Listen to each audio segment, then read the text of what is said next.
आज आपल्यासोबत एक असं व्यक्तिमत्व आहे ज्याने सिव्हिल इंजिनिअरिंग मध्ये नामवंत अशी कामगिरी करून दाखवलेली आहे, ज्यांचं नाव आहे कल्याणी पाटील मॅम. की सध्या तर कॉम्प्युटर आयटीचा जमाना आहे. काय सिव्हिल इंजिनिअरिंग करून फायदा आहे, काय मेकॅनिकल, काय इलेक्ट्रिकल करून फायदा आहे, याचा पुढे काय फायदा होतो की नाही.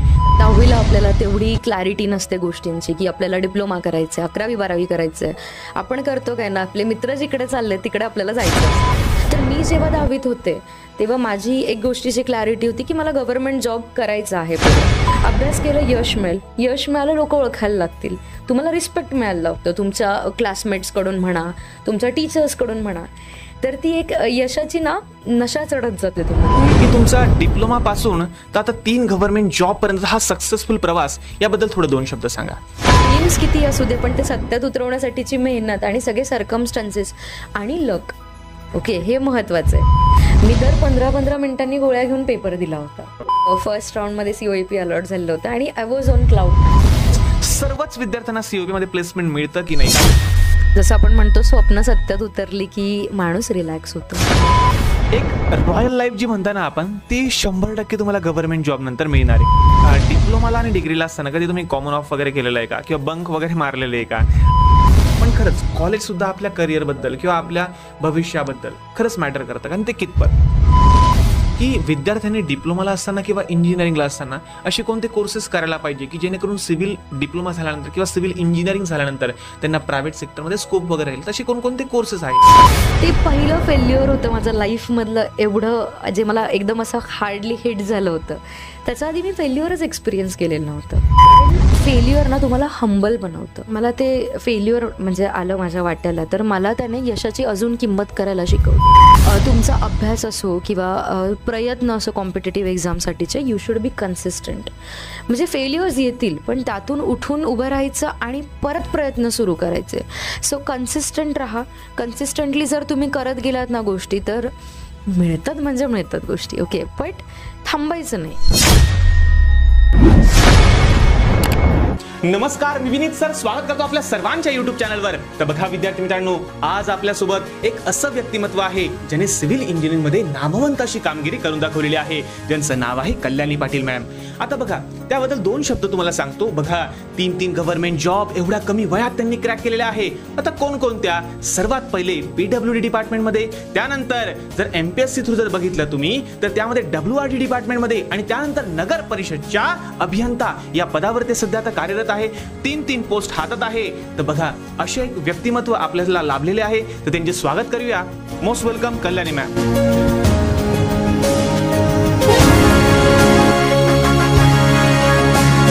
चला, तर विद्यार्थी मित्रांनो, आता कल्याणी मॅम थोडंसं इंट्रोडक्शन तुम्हाला देतील. हॅलो एव्हरीवन, माझं नाव कल्याणी गणेश पाटील आणि आज विनीत सरांनी मला ह्या प्रोग्राममध्ये इन्व्हाइट केलं, त्याबद्दल खूप खूप धन्यवाद. आजच्या ह्या सेशनमध्ये मी तुमचे सगळे जे डाऊट्स असतील ते क्लिअर करायचा पूर्ण प्रयत्न करेन आणि त्याचबरोबर तुम्हाला एक छानसं इंटरेस्टिंग सेशन बघायला मिळेल याचा आम्ही नक्कीच प्रयत्न करू. तर माझं पूर्ण नाव जसं मी बोलले, कल्याणी गणेश पाटील. मी 10वी नंतर गव्हर्नमेंट पॉलिटेक्निकमधून माझा डिप्लोमा कंप्लीट केला आहे सिव्हिल इंजिनिअरिंगमध्ये, आणि त्यानंतर कॉलेज ऑफ इंजिनिअरिंग पुणे म्हणजे COEPमधून मी सिव्हिल इंजिनिअरिंगमधून माझं BTech कंप्लीट केलेलं आहे. आणि त्यानंतर मी गव्हर्नमेंट जॉबसाठीची तयारी सुरू केली. आणि आज जसं सरांनी सांगितलं सुरुवातीला, तर सर्वप्रथम मी सद्यस्थितीला पब्लिक वर्क्स डिपार्टमेंट जे PWDमध्ये ॲज अ ज्युनियर इंजिनियर म्हणून काम करते आहे. त्याचप्रमाणे MPSC थ्रू माझं assistant engineer grade 2 water resources department इथे सिलेक्शन झालं आहे. आणि त्याचप्रमाणे तिसरं म्हणजे नगर अभियंता म्हणून सिलेक्शन झालं आहे नगर परिषदमध्ये. तर आता सद्यस्थितीला मी PWDला आहे आणि पुढची जर्नी नक्कीच आपण अनफोल्ड करूयात ह्या सेशनमध्ये. Thank you sir. Thank you ma'am. तर बघा विद्यार्थी मित्रांनो, आता सिव्हिल इंजिनिअरिंगमध्ये तुम्हाला सर्वांना वाटतं की सर, की सध्या तर कॉम्प्युटर आयटीचा जमाना आहे, काय सिव्हिल इंजिनिअरिंग करून फायदा आहे, काय मेकॅनिकल, काय इलेक्ट्रिकल करून फायदा आहे, याचा पुढे काय फायदा होतो की नाही, तर या सर्व गोष्टी आपण डिस्कस करणार आहोत. आणि बघा विद्यार्थी मित्रांनो, जर तुम्ही जर मायबाप ब्रांच जर घेशाल तर मेकॅनिकल, सिव्हिल आणि इलेक्ट्रिकल या तुमच्या एव्हरग्रीन ब्रांच आहे बेटा. तर याला स्कोप कशा प्रकारे असेल, मग तुम्हाला यामध्ये कोणकोणत्या अपॉर्च्युनिटीज असेल, या सर्व गोष्टी आजच्या सेशनमध्ये आपण डिस्कस करू. आणि बघा, तुमचे जे पण काही मनात तुमचे जे पण काही प्रश्न होते हे सर्व मी काढून ठेवलेले आहे. हे सर्व प्रश्नांची उत्तरे जाणून घेऊया आपण मॅम कडून. तर वन बाय वन क्वेश्चन आपण घेऊ मॅम. ठीक आहे. चला, तर मॅम आता सर्वात महत्त्वाची गोष्ट की तुमचा डिप्लोमापासून तर आता 3 गव्हर्नमेंट जॉबपर्यंत हा सक्सेसफुल प्रवास, याबद्दल थोडं 2 शब्द सांगा. जसं आपण बघायला जातो तर 10वीला आपल्याला तेवढी क्लॅरिटी नसते गोष्टींची की आपल्याला डिप्लोमा करायचं आहे, 11वी 12वी करायचं आहे. आपण करतो काय ना, आपले मित्र जिकडे चालले तिकडे आपल्याला जायचं असतं. तर 10वीमध्ये असताना तुम्ही एक क्लॅरिटी ठेवा की तुम्हाला काय करायचं आहे, म्हणजे when it comes to career, doctor व्हायचं आहे, इंजिनियर व्हायचं आहे. तर मी जेव्हा 10वीत होते तेव्हा माझी एक गोष्टीची क्लॅरिटी होती की मला गव्हर्नमेंट जॉब करायचा आहे पुढे, आणि त्याच्यामध्ये एक इंजिनिअरिंग एक तुम्हाला ओव्हरऑल प्रिपेअर करते ह्या सगळ्या जर्नीमध्ये. सो मी म्हटलं त्यामध्येही एक बेस्ट ऑप्शन काय असू शकतो, तर तो म्हणजे डिप्लोमा. कारण 11वी 12वी नंतर इंजिनिअरिंग करणं इज ऑल्सो गुड, तुमचे त्याच्यामध्ये बेसिक्स क्लिअर होतात. परंतु जेव्हा तुम्ही डिप्लोमा करतात तर त्या केसमध्ये तुमच्या ब्रँच वाईजच बेसिक्स क्लिअर व्हायला लागतात, म्हणजे तुम्ही त्याच स्ट्रीममध्ये जातात. हा एक खूप प्लस पॉईंट मला जाणवलेला डिप्लोमावेळी. म्हणून मी म्हटलं की जर इंजिनिअरिंगच करायचं देन वाय नॉट डिप्लोमा. म्हणून मग मी डिप्लोमाकडे गेले. आणि डिप्लोमाला आमची ऑलमोस्ट जी स्कीम होती सर त्यावेळी. आणि जसं आपण बघतो की जे लास्ट इयर असतं ते तुमचं इम्पॉर्टंट असतं, तर ओव्हरऑल सगळ्याच इयर्समध्ये तुमचे बेसिक्स क्लिअर ठेवणं सगळ्या सब्जेक्ट वाईज, नंतर लास्ट इयरला अजून एक्स्ट्रा मेहनत घेणं, चांगलं कॉलेज मिळावं म्हणून, ते सगळं होतं. आणि मी तुम्हाला एक सांगू शकेन की ज्या दिवशी मी पहिल्यांदा माझ्या कॉलेजमध्ये पाय ठेवला, आपलं जे गव्हर्नमेंट पॉलिटेक्निक आहे, त्या दिवसापासून माझं हे ड्रीम होतं की मला COEPला जायचं आहे. कारण डिप्लोमानंतर जे सगळ्यात टॉपमोस्ट तुम्हाला कॉलेज मिळू शकतं दॅट इज COEP. कारण बाकीचं तुम्हाला NITs IITsचा स्कोप नसतो, पण त्यामध्येही तुम्हाला बेस्ट हवं आहे तर ते म्हणजे कॉलेज ऑफ इंजिनिअरिंग पुणे. तर तो माझा पहिला एम होता. आणि ते मिळाल्यानंतर मग गव्हर्नमेंट जॉब्सचा तर विषय होताच. तर कॉलेजने, दोघंही कॉलेजेसने, म्हणजे पॉलिटेक्निक म्हणा किंवा इंजिनिअरिंगचं कॉलेज जे आहे COEP, दोघांनी मला ह्या सगळ्या प्रोसेससाठी मोल्ड केलं. ते कसं मोल्ड केलं ते आपण पुढे बघूयात की काय काय गोष्टी मला शिकायला मिळाल्यात. पण डिप्लोमापासून ते गव्हर्नमेंट जॉबपर्यंतचा हा जो काही प्रवास होता तो एकदम स्मूथ होता असंही नाही आहे.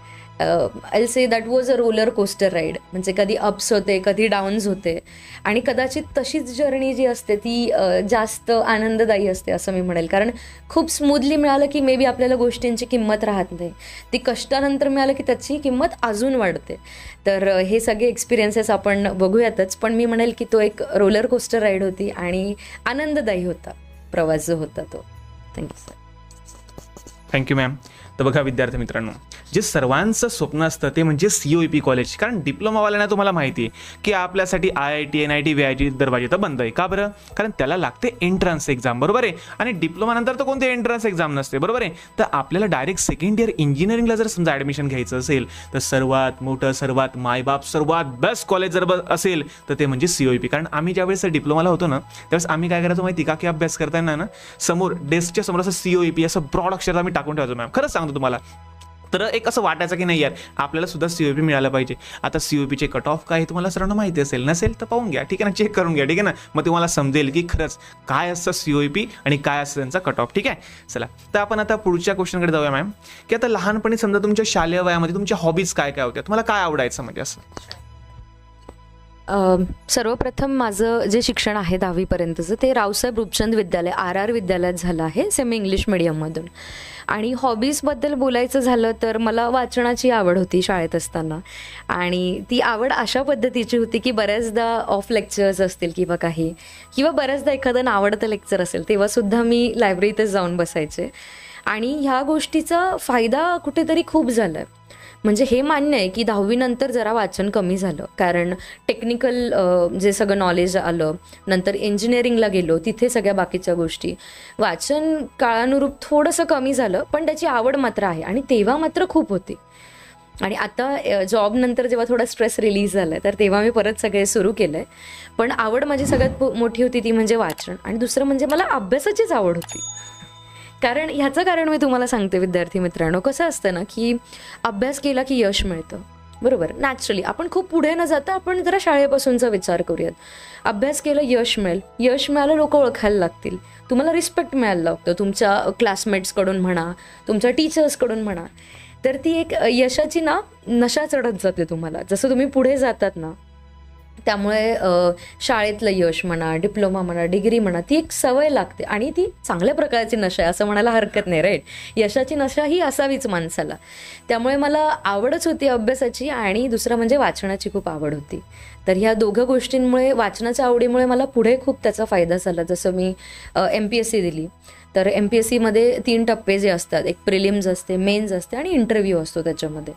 तर प्रिलिम्सला तुम्हाला, जर तुम्ही आता नवीन प्रकारे बघितलं तर जी राज्यसेवा तुम्हाला द्यावी लागते सोबतच, टेक्निकलला सुद्धा, तर त्याच्यामध्ये तुम्हाला जो GSचा पेपर असतोय, तर आणि एक म्हणजे क्लिअर करायचा जो पेपर असतो, तर त्याच्यामध्ये तुम्हाला उतारे असतात, मराठीतून असतात आणि इंग्लिशमधून पण असतात. तर वाचनाची सवय असल्यामुळे स्पीड होता वाचनाचा, त्याच्यामुळे बऱ्याचदा लोकांचे उतारे कंप्लीट होत नाहीत, पण माझं तोवर रीडिंग करून उत्तरं पण निघालेली असतात. सो ती जी सवय एवढ्या लहानपणात लागली, तिचा उपयोग इथे झाला. तर वाचन ही माझी मोठी आवड होती शाळेत असताना सर. बघा विद्यार्थी मित्रांनो, तुम्ही ही जर बघितलं असेल तर बऱ्याच वेळेस काय व्हायचं की आपल्याला शाळेमध्ये विचारलं की बाबा तुझी हॉबी काय आहे, तर मॅक्सिमम तर विद्यार्थ्यांचं एक उत्तर असायचं. मुलांचं म्हटलं तर प्लेइंग क्रिकेट आणि मुलींचं असेल तर समजा मग ड्रॉइंग, पेंटिंग आणि वाचन. आणि एक तर सर्वात महत्त्वाचं की जर सर्वांसमोर जर इम्प्रेशन जमवायचं तर आपण रीडिंग सांगायचो, बरोबर आहे. पण मॅडमांची खरंच मध्ये बरं रिअलमध्ये तीच हॉबी होती. हे महत्त्वाचं बेटा, ठीक आहे ना. आणि बघा या वाचनाचा पुढे काय फायदा आला हे मॅडमांनी आपल्याला सांगितलं. बघा बेटा, बऱ्याच वेळा काय होतो की आपला क्वेश्चन पेपर एवढा मोठा असतो, बरोबर आहे, आणि टाइम खूप कमी असतो. कारण कॉम्पिटेटिव्ह एक्झाममध्ये सर्वात मेन असतो टाइमचा खेळ असतो, ठीक आहे ना. वेळेला खूप महत्त्व बेटा, ठीक आहे ना. बघा जर तुमचा क्वेश्चन पेपरच वाचला नाही सॉल्व्ह करण्याचा, तो पुढचा विषय, ठीक आहे ना. तर बघा या रिडिंगच्या हॉबीमुळे मॅडमांना आज खूप फायदा झाला. बरं चला, तर मॅम आता एक छोटासा प्रश्न असा की शालेय वयामध्ये तुम्ही अभ्यासामध्ये कशा होता, म्हणजे असं काही आहे का की तुम्ही समजा गव्हर्नमेंट जॉब मिळवताना किंवा समजा डिप्लोमाला तुम्ही कॉलेज टॉपर होत्या, CUP मध्ये सुद्धा बेस्ट एज्युकेटर अवॉर्ड किंवा बेस्ट तुमचा स्टुडंट अवॉर्ड तुम्हाला मिळालेला आहे, तर असं काही आहे का की तुम्ही अभ्यासात पहिल्यापासून खूप जास्त ब्रिलियंट होता, शार्प होता, म्हणजे नेमकं तुमचं अभ्यासाबद्दलचं बॅकग्राऊंड कसं होतं मॅम? सर जसं मी आधी तुम्हाला सांगितलं की मला आवडच होती अभ्यासाची म्हणून, तर मी माझं जी ओव्हरऑल जर्नी राहिली आहे ती एक बेस्ट स्टुडंट म्हणूनच राहिली आहे. सो आवड होती, करायचे पण, आणि जसं ते मिळायला लागलं तसं तो आनंद वाढायला लागला. त्याच्यामुळे अभ्यासात मी चांगलेच होते. 10वीला मला 95.40% आलेलं, तर त्यामध्ये पण, आणि मग डिप्लोमा जो मी केला होता. तर जर तुम्ही ह्याबद्दल विचाराल की अभ्यासात कशा होता, तर ती आवड पहिलेपासूनच होती आणि अभ्यासात मी ॲज अ ब्राईट स्टुडंट म्हणूनच होते. ओव्हरऑल जी जर्नी होती त्याच्यामध्ये. Thank you ma'am. तर बघा अभ्यासाची आवड तर पहिल्यापासून होती, म्हणून टॉपर हे पद टिकवणं मॅडमांना थोडं शक्य झालं. कारण एक तुम्हाला सांगतो, तुम्हाला माहिती असेल माझ्याबद्दल, सर्व तुम्हाला माहिती असेलच की डिप्लोमाला मी 6 सेमिस्टर टॉपर होतो आणि त्यानंतर जर समजा इंजिनिअरिंगला बघितलं मी सुद्धा युनिव्हर्सिटी टॉपर होतो. तर एक सांगतो तुम्हाला, जर आपण एका वेळेस जर टॉपर येऊन गेलो ना बाळांनो, तर लोक बोलू शकता की बाबा याचं लक असेल काही असेल, कारण दुसऱ्या वेळा टॉपर येणं खूप जास्त कठीण होतं डायरेक्टली. आणि जर समजा आपण दुसऱ्या वेळेस टॉपर नाही आलो तर मग लोक खूप जास्त बोलायला लागतात. तर त्यामुळे हे टॉपर पद टिकवणं किती कठीण आहे हे मला पण चांगलं माहिती, मॅडमांना पण चांगलं माहिती, ठीक आहे. चला, तर मॅडम एक छोटासा असा क्वेश्चन आहे जस्ट रँडम, की तुम्ही डिप्लोमाला नेमका अभ्यास कशा करायचा, म्हणजे कशा प्रकारे विद्यार्थ्यांनी अभ्यास केला पाहिजे जेणेकरून त्यांना यश वगैरे मिळू शकेल. आता मी तर भरपूर सांगितलेलं आहे, ठीक आहे ना, माझं तुम्ही काय ऐकणं आणि बरोबर आहे ना. चला, तर मॅडमांचे शब्द बघा की मॅडम कशा अभ्यास करायचे, कारण 2 टॉपर आता समोर बसलेले, ठीक आहे ना. आता मी तर माझे अभ्यास करायची टेक्निक तुम्हाला सांगितलं, पण मॅम कशा अभ्यास करायच्या, त्यांचा अभ्यास करायच्या काही टेक्निक्स कशा होत्या आणि त्या कशा प्रकारे सर्व काही केलं, हे 2 शब्द असतात. डिप्लोमाबद्दल जर बोलायचं झालं तर 10वीपर्यंत आपलं रिलॅक्स असतं, इतिहास, भूगोल, science, maths, that's it, right. आणि डिप्लोमाला गेल्यानंतर एक पूर्णतः वेगळं जग अभ्यासाच्या बाबतीतलं तुम्हाला अनफोल्ड होत असतं. सो फर्स्ट इयरला तर तुम्हाला ठीक आहे, फिजिक्स आहे, केमिस्ट्री आहे, ह्या गोष्टी 10वीपर्यंत पण बऱ्यापैकी थोड्याशा अभ्यासात झाल्याने त्या आपल्याला इझियर साईडला होतात. परंतु जसं तुम्ही पुढे जातात, फर्स्ट सेमिस्टर नंतर सेकंड सेमिस्टर, थर्ड, फोर्थ, तेव्हा तुमचे ब्रांच वाईज सब्जेक्ट स्टार्ट होतात and that is where the real struggle begins. Okay, कारण त्याच्या आधी तुम्ही कधी सॉंग ऐकलेलं नाही आहे, त्याच्या आधी कधी तुम्ही FM ऐकलेलं नाही आहे. रादर FM म्हणजे फक्त गाणी वाजवणारा FM एवढंच आपल्याला माहिती असतं. पण ॲक्च्युली तिकडे गेल्यानंतर FM म्हणजे फ्लुइड मेकॅनिक्स आणि त्याच्यात काय काय आहे या सगळ्या गोष्टी आपल्याला कळतात. तर अभ्यासाच्या बाबतीत म्हणायचं झालं तर कन्सिस्टन्सी ही मी खूप सुरुवातीपासून ठेवली सर. आणि अभ्यास करताना मल्टिपल रिव्हिजन्स केल्या गेल्या पाहिजे. म्हणजे आता डिप्लोमाला कसं असतं की तुम्हाला डिस्क्रिप्टिव्ह तुम्हाला पेपर लिहावा लागतो, तर त्यामध्ये एखादा सब्जेक्ट आहे त्याची तुमची मल्टिपल टाईम्स रीडिंग झालं पाहिजे. पाठांतर करू नका, घुकू नका, तुम्ही कन्सेप्टची क्लॅरिटी ठेवा. कारण तुम्हाला जर कन्सेप्ट क्लिअर असेल ना मित्रांनो, तर कन्सेप्ट क्लिअर असल्यावर तुम्ही काहीही लिहू शकतात, काही इन द सेन्स त्या कॉन्सेप्ट रिलेटेड लिहू शकतात. पण जर तुम्ही फक्त म्हणजे असं घोकलेलं आहे, फक्त पाठांतर केलं ना, तर एक शब्द विसरला ना तर पुढचं काही आठवत नाही, हे मात्र नक्की आहे. त्याच्यामुळे मी हे म्हणेन की जे तुमचे सॉल्विंगवाले सब्जेक्ट्स असणार आहेत, जसं की सॉम होता किंवा मेकॅनिक्स आहे, तर आणि मॅथ्स सगळ्यात महत्त्वाचं, ज्याची की सगळ्यांना भयंकर भीती आहे मी म्हणेल, तर या सगळ्यासाठी ना तुम्ही प्रॅक्टिस खूप करा. Okay, solving, number of question solve करायचे आणि एकाच टाईपचे मल्टिपल क्वेश्चन सॉल्व्ह केल्याने तुमची त्याच्यावर कमांड येईल. आणि काय असतं ना, बऱ्यापैकी जो डिप्लोमाचा जो पॅटर्न आहे, आपण त्याबद्दल जर बोललो तर त्यामध्ये व्हॅल्यूज चेंज करून तुम्हाला बऱ्यापैकी प्रश्न असतात. खूप आउट ऑफ द बॉक्स असे प्रश्न येणार नाही आहेत, मी जेवढा माझा एक्सपिरियन्स राहिला आहे. सो तुम्हाला फक्त व्हॅल्यू बदलणार आहे आणि तुम्हाला ते कॅल्क्युलेशन करायचं आहे. त्याच्यामुळे तुम्ही जेवढी मॅथ्स प्रॅक्टिस कराल तेवढे तुम्ही आउट ऑफ मार्क्स घ्याल, असा विषय आहे. कारण हे जे सगळे मार्क्स आहेत, फर्स्ट इयर सेकंड इयर तुम्हाला काहीही वाटणार नाही, चला काउंटेबलच नाही. आय गेस नवीन स्कीमनुसार पण तसंच सेमच आहे, राईट. सो त्यावरून तुम्हाला काही वाटणार नाही. पण जे थर्ड इयर आहे, जो तुमचा क्रुशियल पिरियड आहे, 1 वर्षाचा, 2 सेमिस्टर्स तुमचे, 5वं आणि 6वं, तर ह्यामध्ये देखील आमच्या वेळी एस्टिमेट होता, कॉन्ट्रॅक्ट्स अँड अकाउंट्स होते, असे जे आमचे सिव्हिलचे सब्जेक्ट्स होते. तर ह्यामध्ये तुम्हाला मॅक्सिमम मार्क्स घेता येऊ शकतात. जिकडे तुम्हाला सॉल्विंग आहे तिकडे तुम्ही मॅक्सिमम मार्क्स घेऊ शकतात. कारण ह्या 2 सेमिस्टरमध्येच तुम्ही जे काही टू बी ऑनेस्ट जे काही दिवे लावाल त्यावरूनच तुमची पुढची जर्नी जी ती डिसाईड होत असते. त्यामुळे जे तुमचे सॉल्व्ह करण्यासारखे जे मॅथमॅटिक्स बेस्ड क्वेश्चन आहे, मेक शुअर तुम्ही त्याला भरपूर वेळ देतात आणि सॉल्विंग करताय. कारण कसं असतं ना मित्रांनो, की जे थेरी सब्जेक्ट्स आहेत तर ह्याच्यामध्ये तुम्ही गॅरंटी नाही देऊ शकत की तुम्हाला किती मार्क्स पडू शकतात. बऱ्याचदा तुम्ही पॉईंट वाईज उत्तरं, मी थेरीचं पण सांगेल की आपण उत्तरं कशी लिहिली पाहिजे. पहिले आपण थोडे मॅथमॅटिक्स बेस्ड म्हणजे सॉल्विंग बेस्ड क्वेश्चन्स सब्जेक्ट्सबद्दल बोलूयात. तर त्याच्यामध्ये पण कसं आहे की जेवढं तुम्ही परफेक्टली सॉल्व्ह कराल एकच तुमचा आन्सर येणार आहे. ते आन्सर बरोबर आलं तर तुम्हाला जो काही एक्झामिनर आहे तो तुम्हाला परफेक्ट 100% तुमचे जेवढे मार्क्स असतील त्यांच्या त्या म्हणजे टॉपिकला किंवा त्या प्रश्नाला तो तेवढे देईल तुम्हाला. परंतु थेरीचं कसं असतं ना की सपोज 4 मार्कांचा प्रश्न आहे, आपण डिप्लोमाला युजली 4 मार्क आहे तर आपण 8 ते 10 पॉईंट्स लिहितो त्याला, की अर्धा मार्क्स तुम्हाला मिळेल प्रत्येक याच्यानुसार. पण तुमचे जे 8 आहेत त्या व्यतिरिक्त पण 2-3 काहीतरी वेगळे पॉईंट्स असू शकतात जे एक्झामिनरला एक्सपेक्टेड आहेत, जे मेन राहिलेत. आपण काय करतो, जे सोपे सगळे लक्षात ठेवून घेतो, बरोबर. म्हणजे सेम गोष्ट मीही केली आहे, काही वेगळी गोष्ट नाही आहे. ज्या पॉईंटमध्ये थोडा कठीण शब्द आहे ते जाऊ दे रे बाबा, जे सोपं आहे ते 10 पॉईंट्स लिहून टाकू. But that is not how it works. Okay, because मी जर एक्झामिनर असेल तर मला जो एकदम मेन मुद्दा एक्सपेक्टेड आहे तो जर तुम्ही नाही लिहिला आहे, सपोज 4 मार्कांचा प्रश्नांना, आणि तुम्ही 8 ते 9 मुद्दे लिहिले पण त्यात तो महत्त्वाचाच मुद्दा नाही, मी नाही देणार तुम्हाला पूर्ण मार्क्स, राईट. म्हणजे मी इन द सेन्स एक्झामिनर पूर्ण मार्क्स नाही देणार. सो तिथे थोडीशी रिस्क आहे तुम्हाला, जे तुमचे सब्जेक्ट्स आहेत त्याच्यामध्ये. परंतु ही रिस्क मात्र तुम्हाला न्यूमेरिकल्सच्या बाबतीत नाही दिसत. आन्सर करेक्ट आलं, फुल मार्क्स. त्याच्यामुळे इवन दो जेव्हा तुम्हाला ऑप्शन्स पण असतात, राईट, क्वेश्चन सॉल्विंगमध्ये जे ऑप्शन्स असतात, तर make sure you go for numericals first, कारण त्याच्यामध्ये पूर्ण मार्क्स मिळण्याची तुम्हाला गॅरंटी आहे. And then go for theories, म्हणजे जे काही क्वेश्चन्स आहेत त्यामध्ये पण तुम्हाला ज्यावर जास्त कॉन्फिडन्स आहे तो. आणि थेरी पेपरबाबत बोलायचं झालं तर म्हणजे मला जेवढं आठवतं आहे सर, त्याच्यानुसार मला थेरीमध्ये पण खूप चांगले मार्क्स आले होते. एक खूप इंटरेस्टिंग एक एक्सपिरियन्स आहे, तो सांगेन मी नंतर. डिप्लोमा लास्ट सेमिस्टरचा एक्सपिरियन्स आहे. पण त्याआधी मी हे म्हणेल की जे थेरी सब्जेक्ट्स आहेत त्यामध्ये मेक शुअर की तुम्ही निबंध लिहत नाही आहे. ओके, मार्क मिळणार नाहीत. निबंध लिहू नका अजिबात. तुम्हाला पॉईंट वाईज उत्तर लिहायचे मित्रांनो.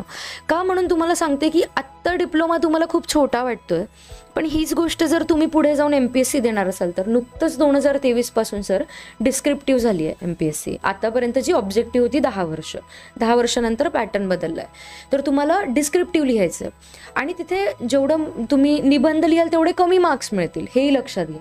ओके, जेवढं तुम्ही पॉईंट वाईज बुलेट फॉर्ममध्ये जे लिहितो आपण, असं डॉट करून जे पॉईंट वाईज लिहितो, त्याने मार्क जास्त मिळतात. इफ पॉसिबल नाही, तुम्ही हा प्रयत्नच करा. ज्या तुम्ही क्लासच्या टेस्ट देतात, सर टेस्ट घेत असतील तर त्याच्यामध्ये सुद्धा लिहितानाच असं लिहा की पॉईंट वाईज तुम्ही सवय करा. बुलेट फॉर्ममध्ये लिहायचं, टॉपिक घ्या, सब टॉपिक घ्या, बुलेट वाईज लिहा. तर ह्याने तुमचं एक वेगळं इम्प्रेशन पडतं जेव्हा तुमचा पेपर चेक होत असतो त्या केसमध्ये. सो न्यूमरिकलच्या बाबतीत प्रॅक्टिस इज व्हेरी इम्पॉर्टंट, खूप जास्त इम्पॉर्टंट आहे. मल्टिपल न्यूमरिकल सॉल्व करा, सेम पॅटर्नचे फरक नाही पडत, सेम पॅटर्नचे. कारण मी बोलले की पॅटर्न काही बदलत नाही, डिप्लोमाला तरी बदलत नाही, डिग्रीला भले वेगळे सीन्स असू शकतात पण डिप्लोमाला नाही बदलत, कारण ती पदविका आहे, पदवी नाही आहे. ओके, तर आणि जे थेरी सब्जेक्ट्स आहेत त्या बाबतीत तुम्ही सुटसुटीत आणि पॉईंट वाईज लिहा. आणि ॲज फार ॲज पॉसिबल जर तुमचा पेपर वेळेत कंप्लीट होतो आणि थोडासा वेळ जर तुम्हाला उरतो आहे किंवा प्रत्येक आन्सर लिहिल्यानंतर पण काही सेकंदच, मी खूप जास्त नाही म्हणत, सो मेन मुद्दा आहे तर जो हायलाईट करायचा पॉईंट आहे त्याला तुम्ही खाली लगेच लाईन मारून घ्या. म्हणजे पेन, पट्टी, पेन्सिल घेऊन नाही, अजिबात नाही. तोच तुमच्या हातातला पेन, त्याच्यावरच तुम्ही खाली फक्त रफली मार्किंग करत जा. म्हणजे त्याच्याने विद्यार्थी मित्रांनो तुम्हाला सांगते इतकं वेगळं इम्प्रेशन, इतकं इम्प्रेसिव्ह होऊन जातो तुमचा पेपर की एक्झामिनरला कळत नाही की ह्याचे मार्क कुठे कापू म्हणून, असं होते. आणि that is what is needed in the last 2 semesters of diploma. कारण मार्क मॅक्सिमम मिळवणं एवढंच आपलं एम आहे त्या केसमध्ये. तर मी म्हणेल की हे 2 मंत्राज आहेत पेपर सॉल्विंगसाठी. प्लस जेव्हाही तुमचे आणि हां, असंही करू नका विद्यार्थी मित्रांनो, ठीक आहे की शेवटचे 2 सेमिस्टर्स इम्पॉर्टंट आहे, आपण तेवढाच अभ्यास करूयात म्हणून. नाही, कारण शेवटचे जे 2 सेमिस्टर्स आहेत त्यांचं जे एक फाउंडेशन आहे ते आधीच्या 2 वर्षामध्ये बिल्ड होत असतं.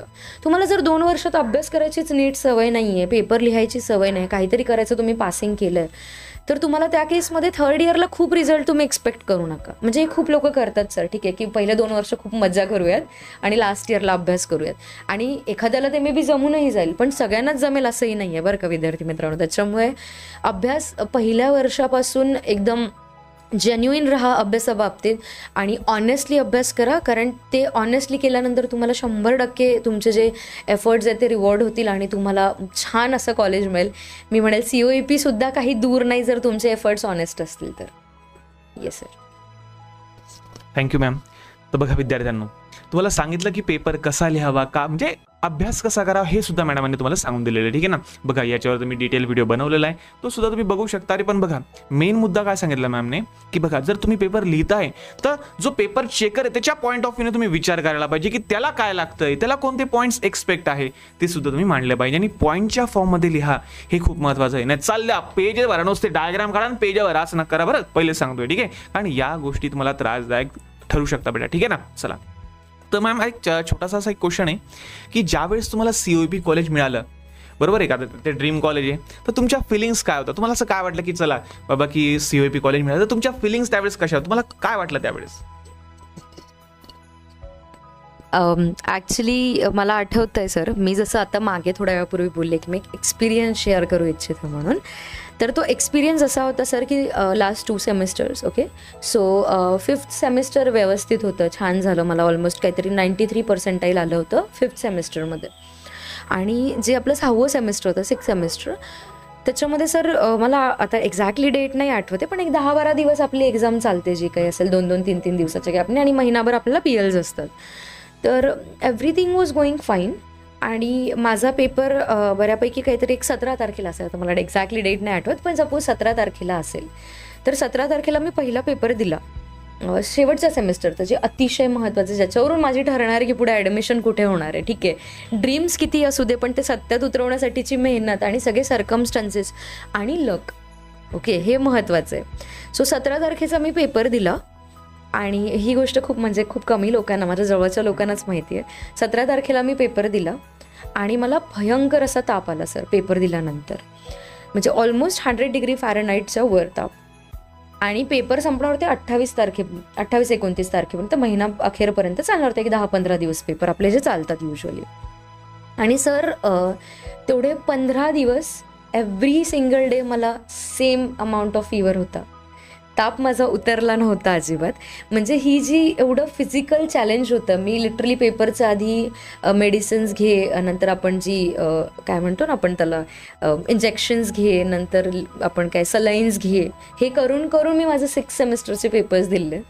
आणि गेस वर्ड की त्याच सेमिस्टरला माझा सगळ्यात जास्त स्कोअर आलेला.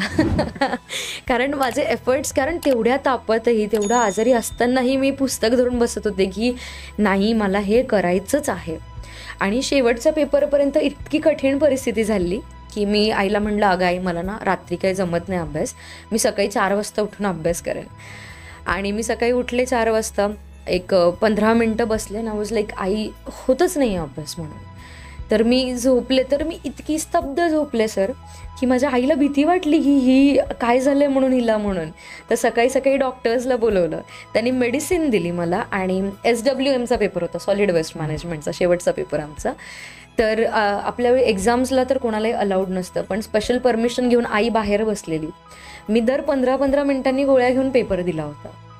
So that is how it was. म्हणजे माझं म्हणणं आहे की where there is will there is way. मी एवढं म्हणेल की तुम्ही जर मेहनत केली आहे तुमचे, आणि हे ह्याकरता पण शक्य झालं कारण मी सेमिस्टरभर अभ्यास केला होता.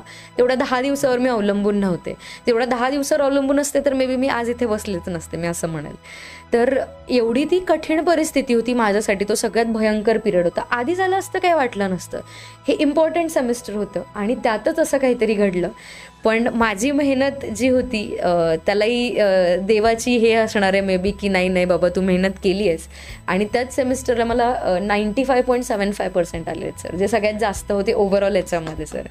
आणि माझ्यासाठीच मला कधीतरी डाऊन वाटलं ना ओव्हरऑल ह्या पिरियडमध्ये, किंवा मी प्रिपेअर करत होते कॉम्पिटेटिव्हसाठी, तेव्हा मी आठवते की कल्याणी तू हाही फेज पाहिला आहेस, ओके, तू ह्या फेजमध्ये पण गोष्टी अचीव्ह केल्या आहेत, तू आजही करू शकतेस. म्हणजे मी स्वतःहूनच स्वतःला मोटिवेशन देत असते. कारण ओव्हरऑल याच्यात मला एक जाणवलं विद्यार्थी मित्रांनो, की आज मी तुम्हाला काही सांगू, सर सांगू, जे एक्सटर्नल मोटिवेशन असतं दुसऱ्या कोणाने आपल्याला दिलेलं, ते खूप कमी वेळ टिकतं. ओके, आज टिकेल, उद्या टिकेल, परवा कदाचित ते नसणार आहे. पण जेव्हा तुम्ही सेल्फ मोटिवेटेड असतात, तुम्हाला स्वतःचंच हे असते की नाही मला हे करायचं आहे, स्वतःच तुम्ही मोटिवेट झालेले असतात, तर ते मोटिवेशन तुम्हाला खूप दूरपर्यंत घेऊन जातं. त्याच्यामुळे हा जो एक्सपिरियन्स होता हा खूप डेंजर असा एक्सपिरियन्स होता. आणि त्यामुळे तिथूनही मी करून आणल्यात गोष्टी. ओके, तर मी म्हणेल की एक मिनिट सर, आपण तो जो क्वेश्चन तुम्ही मला परत एकदा रिपीट कराल का? मी खूपच मागच्या ह्याच्यात गेले. येस COEP कॉलेज मिळाल्यानंतर तुमच्या फिलिंग्स. Yes right. तर मी बोलले की येस, म्हणून आपण लास्ट सेमिस्टर्सकडे गेलो होतो, सॉरी. तर ते झालं आणि मला आजही आठवतो आमचे कॅप राऊंड्स होते आणि फर्स्ट राऊंडमध्येच मला मिळालं होतं COEP जे होतं. तर त्याच्यामध्ये मी अगदी रात्रभर झोपले नव्हते, आत्ता रिझल्ट लागेल तेव्हा रिझल्ट लागेल, आणि कुठेतरी झोप लागली. सकाळी उठल्याबरोबर बघते तर फर्स्ट राऊंडमध्ये COEP अलॉट झालेलं होतं आणि I was on cloud 9. Okay, it was my dream college. आणि ॲक्च्युली माझा दादा जो आहे तो सुद्धा तिथूनच त्याने कम्प्लीट केलं आहे त्याचं इंजिनिअरिंग, आणि तो माझ्यासाठी ॲक्च्युली मोटिवेशन आहे. त्याला बघूनच मी म्हटलं नाही आपल्याला इथे जायचं आहे, आणि ते ॲक्च्युली सत्यात उतरलं. तर दॅट मोमेंट वॉज सरियलाइज आहे की एक्सप्रेस करण्यासारखा नव्हता, तो खूप आनंद होता. आणि COEP बद्दलच्या जर्नीबद्दल पण मी सांगेल पुढे की कसं आहे कॉलेज म्हणून, की जेणेकरून तुम्हाला सगळ्यांना वाटेल की नाही अभ्यास करावा आणि COEPलाच जावं म्हणून. तर खूप छान मोमेंट होता आणि मी कुठेतरी माझं जे स्वप्न होतं ते सत्यात उतरवलं, याचा खूप वेगळा आनंद होता सर.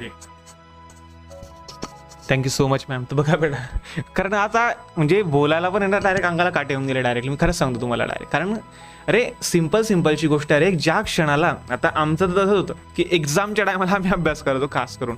आता मॅमने ते पण सांगितलं की बघा जर तुम्ही सेमिस्टरभर पूर्ण अभ्यास केला असेल तर शेवटी घाबरण्याची गरज नाही. पण तरीसुद्धा ज्याला पर्सेंटेज पाहिजे असेल तो घाबरतोच एक्झामच्या टायमाला. आणि त्यावेळेस सुद्धा मॅमला एवढा ताप होता, एवढा भयंकर आजारी मॅम होत्या, तरी सुद्धा त्यांनी पेपर काढले. नुसते काढले नाही बरं, तुम्हाला रे 40 काढता येत नाही तुम्हाला रे, अरे थोडंसं बघा रे तुम्ही रे, अरे 40 काढण्यासाठी आपण एवढी धडपड करतो, तर बघा पर्सेंटेज मिळवण्यासाठी मॅमने केवढं धडपड केली असेल. ठीक आहे ना.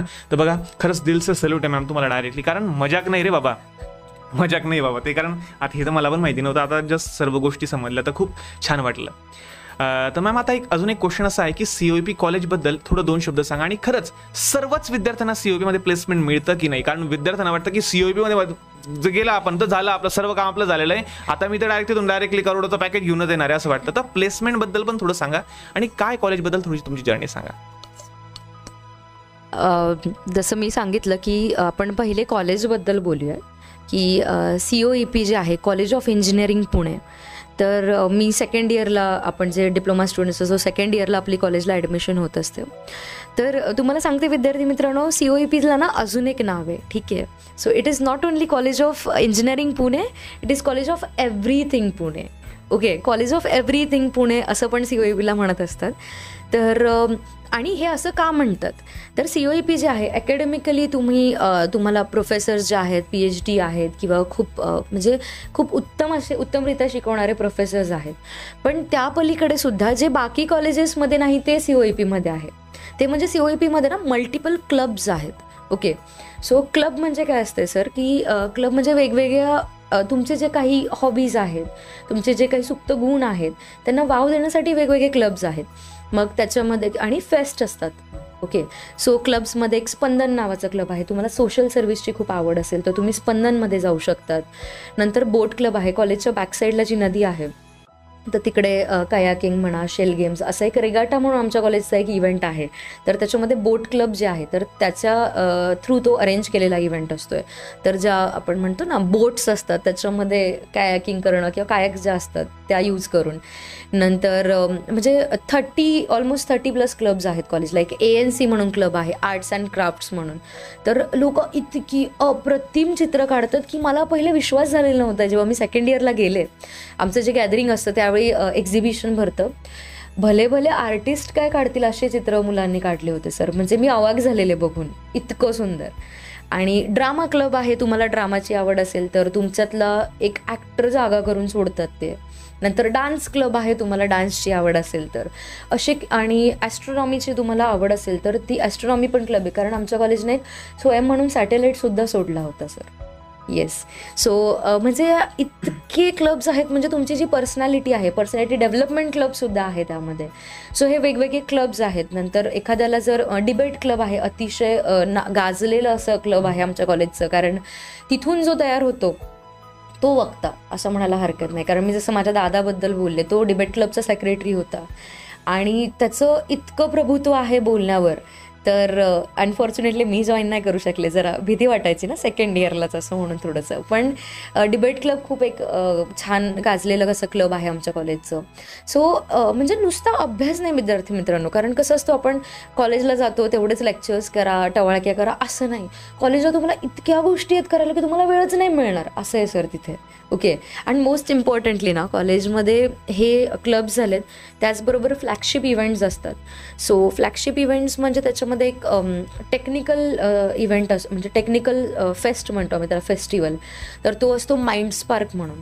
मग त्याच्यामध्ये वेगवेगळे तुमच्या ज्या टेक्निकल कॉम्पिटिशन्स होत असतात, रोबो रेस म्हणा किंवा बऱ्याच गोष्टी होतात, तर ते टेक्निकल आहे. स्पोर्ट्समध्ये तुम्हाला आवड असेल तर झेस्ट म्हणून एक आमचं फेस्ट आहे, फ्लॅगशिप इव्हेंट 4 आहेत, त्यातला दुसरा झेस्ट आहे. तिसरं, जर तुम्हाला डान्सची आवड आहे, ड्रामाची आवड आहे तर त्याच्यासाठी इम्प्रेशन्स म्हणून एक फेस्ट असतो आमचा डिसेंबरच्या आसपास. आणि त्याच्यानंतर ॲन्युअल गॅदरिंग जे आहे ते सुद्धा असतं. सो मी म्हणेल ना की ते इतके मॅजिकल इयर्स असतात तुमच्या लाईफमधले की डिप्लोमाला एक अतिशय वेगळी तुमची पर्सनॅलिटी आहे, कारण तुम्ही फक्त अभ्यास केला आहे, you had nothing else. But जसंच तुम्ही COEPला जाता तुमची पर्सनॅलिटी इतकी उत्तमरित्या मोल्ड होते, कारण अभ्यास तर होतोच आहे, ठीक आहे, अभ्यास सगळीचकडे होतो सगळ्या कॉलेजमध्ये, पण इतक्या ऑपॉर्च्युनिटी प्रत्येक कॉलेज तुम्हाला देत नसतं. आणि that is what the best part about COEP, की तुम्हाला इतक्या ऑपॉर्च्युनिटीज मिळतात की तुम्हाला मी हे करू की ते करू की ते करू असं होतं आहे सर अक्षरशः. तर खूप मस्त असं क्लब आहे. आणि सांगायचं झालं तर मी झेस्टची सेक्रेटरी होते, जो 4th ॲन्युअल स्पोर्ट्स फेस्ट आहे इंडियातला. तर म्हणजे पर्सनॅलिटी कशी डेव्हलप होते. सो मी सेकंड इयरला गेले, अगदी नवीन होतं. मग मी इंटरव्ह्यूज असतात ॲक्च्युली, सो मी कोऑर्डिनेटर म्हणून काम केलं अकाउंट्स अँड डॉक्युमेंटेशन ह्या पोर्टफोलिओला, जिथे सगळे पैसे सांभाळायचं काम असतं झेस्टमध्येच. आणि तिथे मी इतक्या ऑनेस्टली काम केलं, इतकं झोकून देऊन काम केलं की मला हेड बनवण्यात आलं 3rd इयरला. सो 3rd इयरला मी अकाउंट्स अँड डॉक्युमेंटेशन पोर्टफोलिओ सांभाळला. तर त्यामध्ये जोही पैसा येतोय स्पॉन्सर्सकडनं, म्हणजे विद्यार्थी मित्र तुम्हाला सांगते की हे जे सगळे इव्हेंट्स तुम्ही बघतात ना, याच्यासाठी पैसे मॅनेज करणं, म्हणजे वेगवेगळ्या कंपनीज व्हिजिट करणं, त्यांच्याकडनं पैसे आणणं, हे फायनान्सचं काम आहे. AOG म्हणून आहे की ॲल्युमिनाय आउटरीच ग्रुप, की जे आपल्या कॉलेजचे ॲल्युमिनाय राहिले, कारण कॉलेज आमचं 1857ची एस्टॅब्लिशमेंट आहे, खूप जुनं कॉलेज आहे सर. सो त्या ॲल्युमिनायजकडनं कन्व्हिन्स करून त्यांच्याकडनं पैसे इव्हेंटसाठी घेणं, नंतर कॉर्पोरेट कंपनीजमध्ये. सो ह्या सगळ्यासाठी वेगवेगळे पोर्टफोलिओज असतात आणि त्या सगळ्यांसाठी पैशाची देवाणघेवाण जी असणार आहे, पैसे आलेत आणि कोणाला किती द्यायचं आहे ते काम माझ्याकडे होतं ॲज अ अकाउंट्स हेड म्हणून.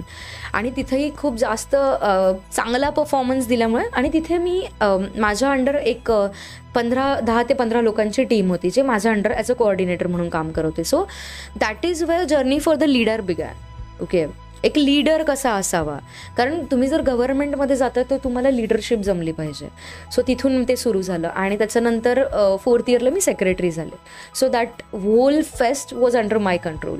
सो 26 लोकांची आमची कोअर टीम होती, वेगवेगळ्या इव्हेंट्सचे जे पोर्टफोलिओचे जे हेड होते आणि त्यांच्या अंडर कोऑर्डिनेटर्स, त्यांच्या अंडर व्हॉलेंटियर्स. सो अशी 300-350 लोकांची टीम होती. आय वॉज सेक्रेटरी, म्हणजे त्यांचा जो काही हे होतं ते माझ्या अंडर होतं. लास्ट इयरला आम्ही गीता फोगट मॅम ज्या आहेत, दंगल फ्रेम ज्या आहेत, त्यांना बोलवलं होतं प्रोग्रामसाठी. नंतर बरेचसे म्हणजे मोठे मोठे जे स्पोर्ट्स प्लेयर आहेत त्यांना बोलवले. सो तिथून फायनान्शियल म्हणा, लिडरशिप, या सगळ्या गोष्टी मी शिकले. आणि मी तुम्हाला सांगते की कितीही तुम्ही बाहेर पैसे दिले ह्या गोष्टी तुम्हाला कोणी शिकवणार नाही आहे. सो मी म्हणेल की दिस शुड बी युअर मोटिवेशन. एवढ्या सगळ्या गोष्टी जर मला शिकायला मिळणार आहेत आणि माझी एवढी प्रगती होणार आहे तर I should definitely try for COAP, मी एवढं म्हणेल.